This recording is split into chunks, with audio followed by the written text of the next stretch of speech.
Hello, everybody, and welcome to EMR Insights. I'm your host, Scott Ferguson, and this is the internet's most insightful program about electronic medical records. I am here today. My guests are from Sunrise Technologies. Why don't you guys introduce yourselves to everybody and tell them a little bit about what you guys do?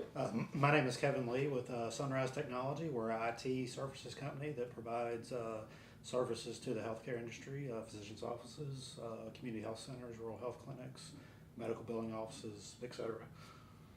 My name is Hardie Sims. I'm also co-owner of Sunrise Technology, and I think Kevin here's told you a little brief synopsis about what it is that we do. See, I knew that was happening. Stole all the thunder right off the bat. Right off the bat. He tries.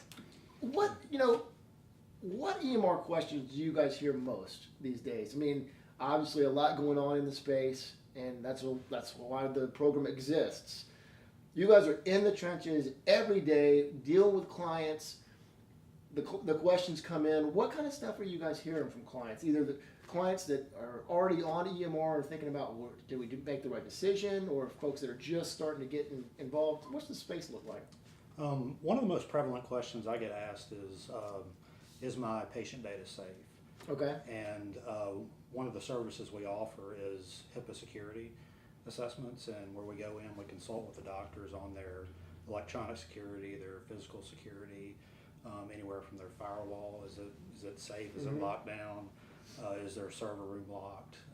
So nobody can get to their actual server if they keep their patient data on Hey, site. that's a good point. Let's hit some of those like actual real life pointers. You know, here's a checklist. Kevin's about to say, look, what did you just cover? You covered, is the server room locked? Right. That's one that, I mean, it seems like it's a no-brainer, but you may have lots of backups.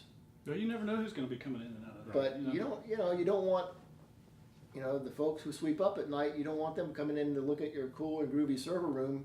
If you have a dedicated room for it, hopefully you do. Well, tripping over wires, cables, and things like that. Right. You never know. I mean, Not to it's say best that they're going to keep go secure. investigating into your server to figure out what's going on, but like Artie just said, they might think, okay, I'm supposed to sweep up in here too. Mm-hmm. Next thing you know, they pull a plug. You come in the next morning.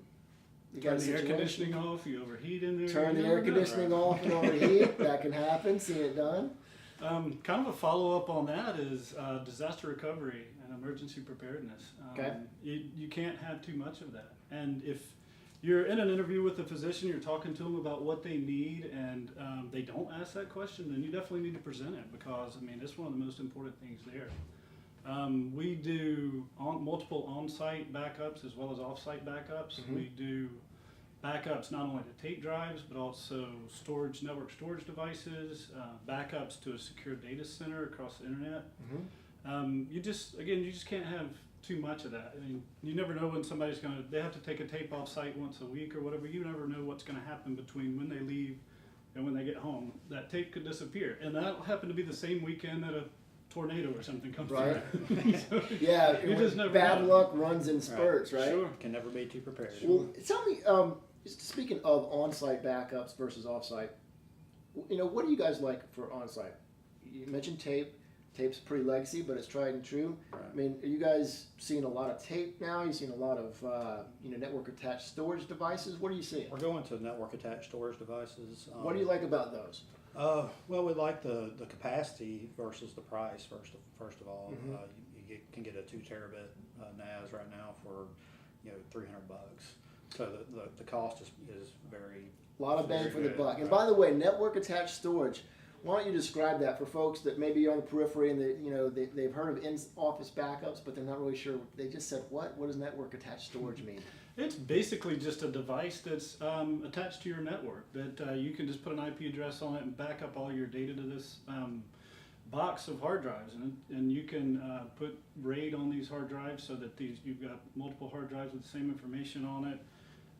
And it's always on, it's always there. You don't have to have someone coming down and changing out your tape. You don't have to worry about something happening to the tape during the process of the backup.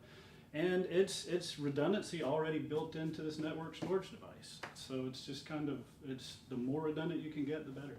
Yeah, you can think of it as like an appliance that has some hard drives in it. You can plug it into your network and then use that as the place to store your backups. And a lot of times they'll have multiple hard drives in that one appliance. so that if one of those hard drives fails, at least it doesn't take your backup with it. You know, it's got multiple copies, if you want to think of it like that. Additionally, we take the NAS device and we offsite the backup to a secure data center as well. So your data is protected and is redundant in that method too. Now, when you talk about offsite data backup, you know, some folks think of it in terms of, well, gosh, why would I want my data out of my office? That freaks me out. I'm a little concerned about this. And then there's also choices along the lines of, well, do we pick a data center in town, or do we pick a data center, you know, somewhere under a mountain out in Colorado, or what? You know, what do you guys recommend? It's a best effort. We typically would rather be out of town because I mean you never know. I mean, hurricane, tornado season.